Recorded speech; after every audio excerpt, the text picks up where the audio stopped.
నమస్కారం మిత్రులారా, రాష్ట్రంలో జరుగుతున్న విషయాలు గత 5 సంవత్సరాలుగా కానీ ఇటీవల ఎన్నికల షెడ్యూల్ వచ్చినప్పటికీ కానీ ప్రజలు గమనిస్తూ ఉన్నారు. 5 సంవత్సరాలుగా రాష్ట్రంలో ఎటువంటి అభివృద్ధి లేకుండా అరాచకాలకి, అస్తవ్యస్త పాలనకి, అవినీతికి ఒక చిరునామాగా ఆంధ్రప్రదేశ్లో అధికారంలో ఉన్న పార్టీ వైఎస్ఆర్సీపీ నిలిచింది. అయితే వాళ్ళు 5 సంవత్సరాలుగా సంక్షేమం పేరుతో చేస్తున్న మోసం, ప్రజలకు తెలియకుండా చేస్తున్న అవినీతి, తెలిసి చేస్తున్న అవినీతి, కొంత శాతం తెలియకుండా చేస్తున్న అవినీతి, పెద్ద ఎత్తున తిమ్మిని బొమ్మని చేసినట్టుగా తప్పుడు లెక్కలు చూపించి చేస్తున్న అప్పులు, దీని కారణంగా రాష్ట్రం ఇప్పటికే 20 నుంచి 30 సంవత్సరాలు వెనక్కి వెళ్ళిపోయింది. ప్రజలు వీటిని గమనిస్తూ ఉన్నారు. తలసరి ఆదాయం పెంచకుండా తలసరి అప్పుని పెంచుతూ ప్రజల మీద ఇప్పుడు ఒక్కొక్క కుటుంబం మీద 4 ఉన్నారు అంటే, సగటున 4 ఉన్నారంటే 8 లక్షల అప్పు పెట్టారు. జగన్మోహన్ రెడ్డి నేను ఇచ్చింది ఎంతయ్యా అంటే 2,70,000 కోట్లు ఇచ్చానని ఆయన చెప్తున్నాడు. 99% హామీలు నెరవేర్చారని చెప్తున్నారు. వాళ్ళ నవరత్నాల్లో ఉన్న వాటిలో 70% హామీలే నెరవేర్చలేరు. సిపిఎస్ రద్దు చేయలేదు, ఉద్యోగులకి టీఆర్సీ పెంచలేదు, మధ్య నిషేధం చేయలేదు, జలయజ్ఞం పేరుతో పెండింగ్ ప్రాజెక్టులు పూర్తి చేయలేదు, గ్యాప్ క్యాలెండర్ ఇవ్వలేదు, ఇవ్వాల్సిన ఫీ రియంబర్స్లు ఇవ్వలేదు, షరతులతో కూడిన అమ్మఒడి ఇచ్చారు, షరతులతో కూడిన ఆసరా ఇచ్చాడు. అదే కారణంలో వాళ్ళు దాచుకున్న అభయ 2,000 కోట్లను లాక్కెళ్ళిపోయాడు. సో ఒకవైపు చాక్లెట్ ఇస్తున్నట్టు చేస్తూ రెండో వైపు మన ఇంట్లోంచి నెక్లెస్ లాక్కుపోతున్నాడు. అయితే పాపం పండింది. ఇటీవల కేంద్ర ప్రభుత్వం వీటిని చాలా సునిశ్చితంగా గమనిస్తూ వచ్చింది.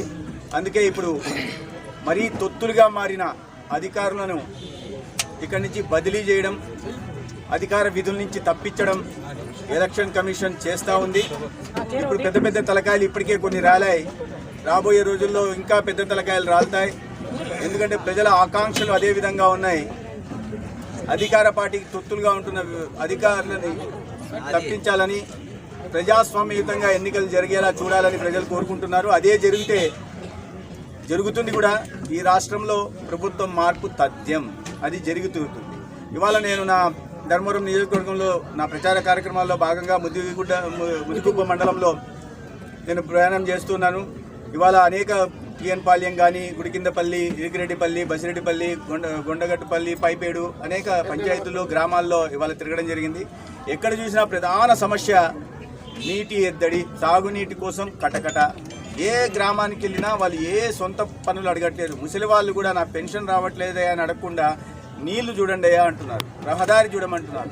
ఎన్ని గ్రామాలకు వెళ్ళినా టీఎన్-పాళ్యంకి వెళ్తే గతంలో మంజూరు చేసిన ఇల్లు ఉన్నాయి, ఆ ఇళ్ళకి బిల్లులు చెల్లించలే. కొత్తగా ఒక ఇల్లు ఇవ్వకపోగా ఉన్న ఇళ్ళకి, కడుతున్న ఇళ్ళకి మధ్యలో ఆపేసారి, బిల్లులు చెల్లించలేదు. ఎక్కడ చూసినా రహదారులకు కూడా అదే పరిస్థితి. తప్పెటవారిపల్లి నుంచి పైపేడు దాకా రహదారి గతంలో శాంక్షన్ అయింది, కొద్దిగా రహదారి నిర్మించారు, దాని తర్వాత ఆపేశారు. ఎందుకయ్యా అంటే ఈ ప్రభుత్వం కాంట్రాక్టర్కు బిల్లులు చెల్లించకపోవడం వల్ల పనులు ముందుకు సాగక ఒక 25% రోడ్లు మాత్రం నిర్మించి మిగతాది వదిలేశారు. తప్పెటవారిపల్లికి వెళ్తే అక్కడ శ్మశాన వాటిక లేదు, అంగన్వాడీ పాఠశాల లేదు, తాగునీరు ఇబ్బందులు ఉన్నాయి, సీసీ రోడ్లు లేవు, కనీస సౌకర్యాలు లేవు. రామాలయాలు, ఆలయాల విషయం అయితే చెప్పడానికి లెక్కలేదు. అన్ని అధ్వాన పరిస్థితుల్లో ఉన్నాయి. అన్నింటినీ పునరుద్ధరించాల్సిన పని కూడా ఉంది. ఇక పట్టణంలో చూస్తే ముదిగుబ్బని ఒక మురుగు దిబ్బగా చేసి పెట్టారు. ఎక్కడ చూసినా డ్రైనేజు, రోడ్డుకు అటు ఇటు డ్రైనేజ్ బయటకు వస్తూ ఇది ఉంది. ఎక్కడ కూడా వాటిని నియంత్రించే పని చేయట్లేదు. అనేక గ్రామాల్లో, చెంచుగారిపల్లెలో, పెద్దనగారిపల్లెలో కూడా ఇదే సీసీ రోడ్లు లేవు. అంగన్వాడీ పాఠశాలల గురించి ఎప్పటి నుంచో డిమాండ్ చేస్తూ ఉన్నారు. ఆసుపత్రి లేదు, తాగునీటి పైప్ లైన్ లేవు, వీధి దీపాలు కూడా వెలగడం లేదు. ఇటువంటి మద్దన్నగారిపల్లె కానీ, కొండగట్టిపల్లెలో కానీ, చెంచుగారిపల్లెలో, తప్పెటవారిపల్లెలో, దేవుగుడిపల్లెలో, టీఎన్-పాళ్యంలో, గుడికిందపల్లె, చిన్న చిన్న గ్రామాల నుంచి పంచాయతీల వరకు ఎక్కడ చూసినా, ఎవరు చూసినా అయ్యా వైఎస్ఆర్ గృహ పథకం కింద మేము, అంటే కేంద్రం నుంచి ఇస్తున్న ప్రధానమంత్రి ఆవాస్ యోజన కింద మేము దరఖాస్తు చేస్తున్నాం. ఎన్నిసార్లు దరఖాస్తు చేసినా కనీసం స్పందన అధికారుల నుంచి లేదు. ఎమ్మెల్యే దగ్గరికి పోతే ఆయన అసలు పట్టించుకోవడమే లేదు.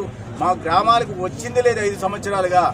ఏదో 2-3 గ్రామస్తులు మాత్రం ఇన్ని గ్రామాలు ఇవాళ 15 గ్రామాలు తిరిగితే ఈ 2 గ్రామాల్లో మాత్రం ఒకసారి వచ్చిపోయాడు, వాళ్ళ తమ్ముడు ఒకసారి వచ్చాడని చెప్పారు.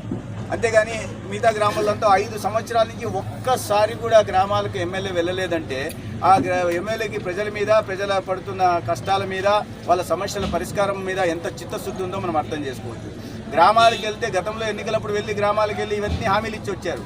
తర్వాత 5 సంవత్సరాలు తప్పించుకొని తిరిగితే ప్రజలన్నీ మర్చిపోయారు, మళ్ళీ మనల్ని ఆదరిస్తారు అని కూడా మూర్ఖత్వం అవుతుంది. ప్రజలు 5 సంవత్సరాలు కనిపించిన ఎమ్మెల్యేను ఏ విధంగా చూస్తారో మనకు తెలుసు. ఇవాళ తీవ్ర వ్యతిరేకత ఎదురవుతూ ఉంది.